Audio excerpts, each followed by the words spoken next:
Hey, brother, I hope in your journey of fortitude, you're finding a place to shout. That's our word for the day, shout. And here's how it's used in Joshua chapter 6. So the people shouted, and the trumpets were blown.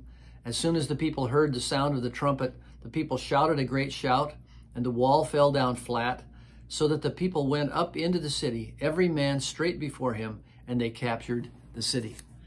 Joshua had told them, withhold your shouting, walk around the city silently, and when the time comes, I want you all to shout, because God is going to bring the victory. It wasn't the shouting that brought the victory, it was the shouting that acknowledged the victory. So I want to ask you, in your journey of fortitude, is there a place in your life, a regular place, where you shout the victory that God has had in your life? Well, the most obvious place to shout, to celebrate, to praise, is the gathered body of Christ. I want to urge you to sustain your fortitude. You need the body of Christ. You need to worship regularly. You need to be drawn into worship. And it's not the only time you worship. Obviously, you have your quiet times, you have small groups, you have other places where you worship the Lord.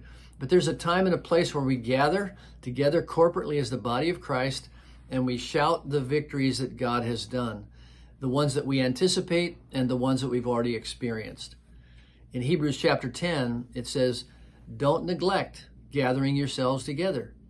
There were Christians who were being written to there in the book of Hebrews who were thinking of going back to the old legalism, back to their old way of life, and they'd stopped meeting for their own encouragement, their own fortitude-building worship. And the author of Hebrews says, don't neglect that. You need that desperately.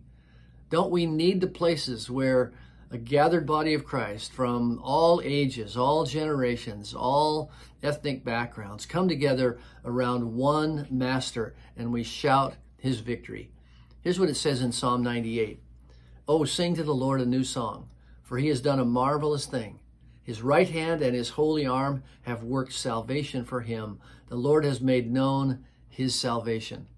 Those are the things that we shout, not out of gloating, not out of our pride, out of our humble gratitude to God. So in your fortitude today, either today somewhere, maybe in a quiet place where you can go and maybe even shout silently, or take a walk and shout, but plan to gather with the people of God to shout the victories of God, and it will enhance and renew your fortitude. So have a day of fortitude today. I'll see you tomorrow.